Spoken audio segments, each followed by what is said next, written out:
How's it going, guys? And welcome back. So just like yesterday, we're going to be keeping it a little casual today because I'm exhausted and it's Christmas time. I've been busy with the kids and the family, so I don't have time to edit something crazy. But one of you guys did link this to me, and I was looking for these types of articles, so it ended up working out. Basically, this is another Pokemon clone article, though it's kind of weird. A lot of these articles will use the word Pokemon clone, but then some of them will treat the games just fine. But they gotta hit that. They gotta put that Pokemon clone in there just to, I don't know, I guess clickbait, because it's better for search results. But anyways, these are apparently, according to GameRant, the best Pokemon clones. So let's see what they have to say. I'm gonna talk about this, sort of react to it. We've done this before. If you've been following the channel, this is nothing new. Anyways, 10 best Pokemon clones. Let's see what they got here. Number 10, Pocket Mortys. Never played it. My first argument, if someone's gonna call it a Pokemon clone, I think that's kind of the point of Pocket Mortys. Like, it's a parody. So yeah, Yokai Watch 3. Like, screw off. You trying to tell me Yokai Watch 3 is a Pokemon clone? Like Yokai Watch in general? Like, the problem is they think that monster taming is synonymous with Pokemon clone. Like, if you were to call, like, Coromon or Nexomon a Pokemon clone, I'd still say Pokemon-like's a better term. But, I get it. Like, they're very similar. The inspiration's clearly there. But, like, Yokai Watch, really? Like, really? Like, I haven't even played much of Yokai Watch 1, and I know it's not the same. So, like, the fact that people just... Honestly, I don't think these people actually played any of these games. I think they searched up, like, Pokemon clones on Google and just made a list. Monster Sanctuary, again, another game, Metroidvania, 3-on-3 combat. It's got all this unique stuff about its battle system, its premise. It's not a Pokemon clone. Like, come on, don't kid yourself, guys. What do they have to say? This title resembles a blend of monster taming. See, they even use the term... So why couldn't you just say 10 monster taming games ranked, or 10 best monster taming games like Pokemon, even though that wouldn't be 100% accurate, because, like, I wouldn't say Monster Sanctuary plays like Pokemon, but at least to draw the comparison so people know what you're talking about, because unfortunately monster taming is still a little bit niche. Like, not a lot of people know what the word means. At least they could have done that, but no, they got to go clone because it gets more views, I guess. The relogics, and again, look, people write articles to get views. That's fine. Like, I know people want their articles to be read. I want my videos to be watched.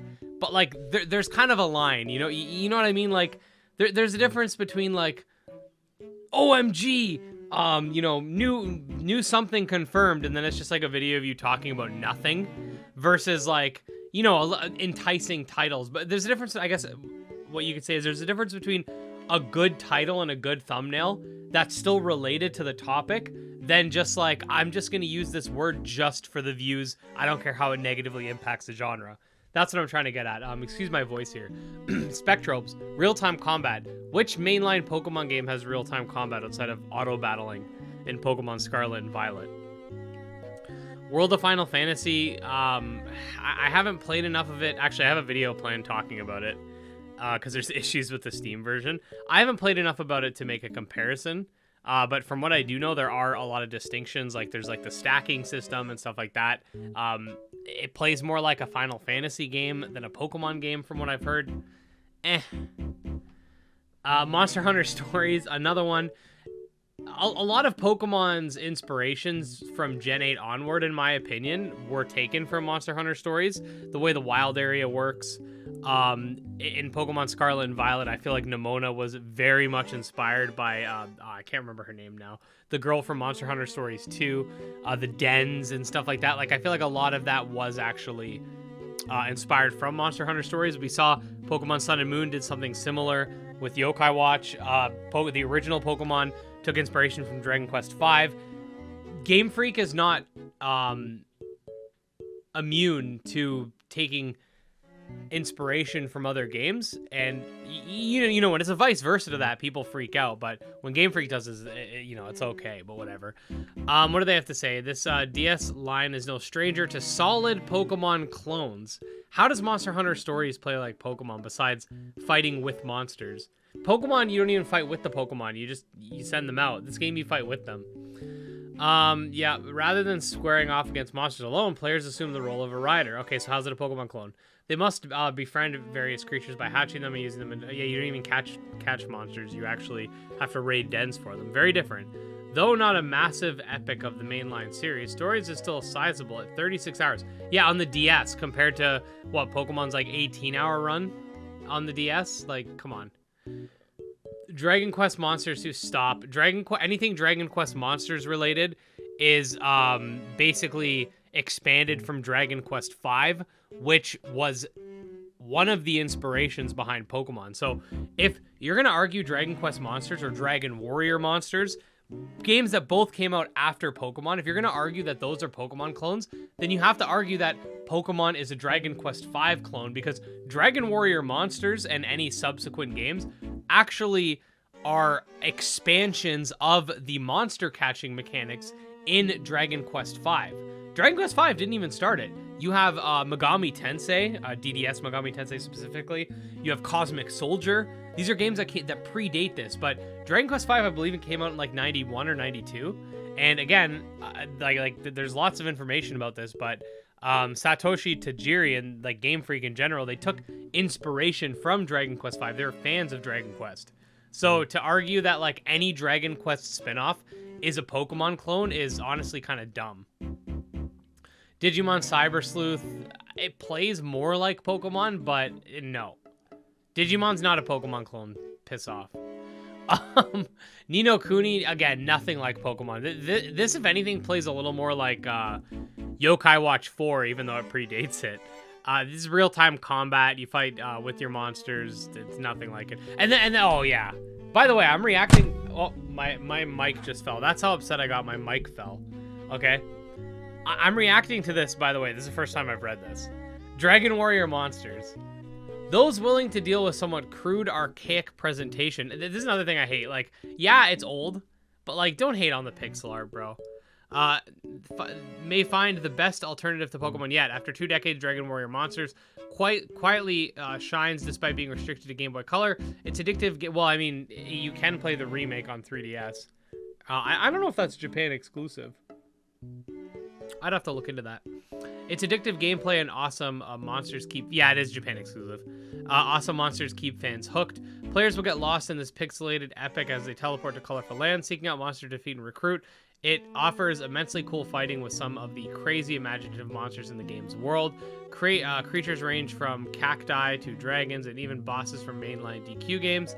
Taking center stage is the then new concept of breeding monsters, which yields new powerful creatures to kick some tail. So they didn't really mention that there's they mentioned breeding. They didn't really like specifically say there's crossbreeding. I don't know if that's why, because they didn't know. But I also noticed they never mentioned the fact that like Dragon Warrior Monsters plays very differently to Pokemon. Now forget about the fact that it's 3-on-3 battles. Like that's whatever. Every realm you enter in Dragon Warrior Monsters is randomly generated.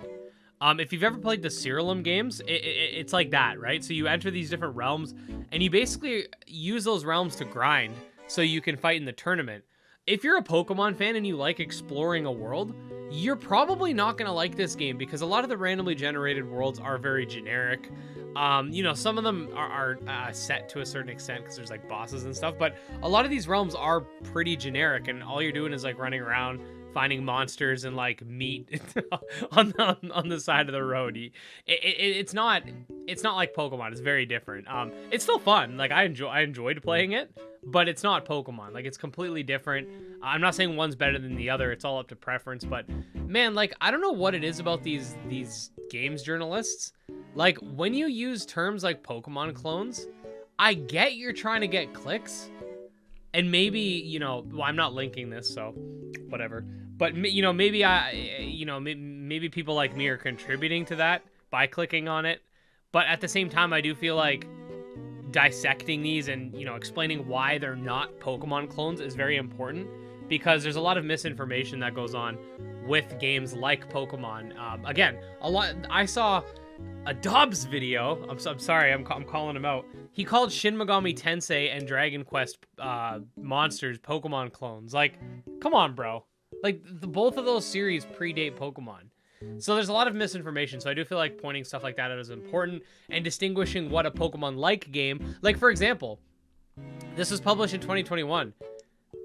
you know, if you were really looking for like games that you wanted to justify calling Pokemon clones, like what about Nexomon, Coromon, Evo Creo? Like those games are far more like Pokemon, and I mean, I personally would put Nexomon Extinction over the original Monster Hunter Stories. Monster Hunter Stories 2 is a lot of fun. Personally, I'd put it over Monster Hunter Stories 2, but they're very different. But Monster Hunter Stories definitely deserves a spot in this list.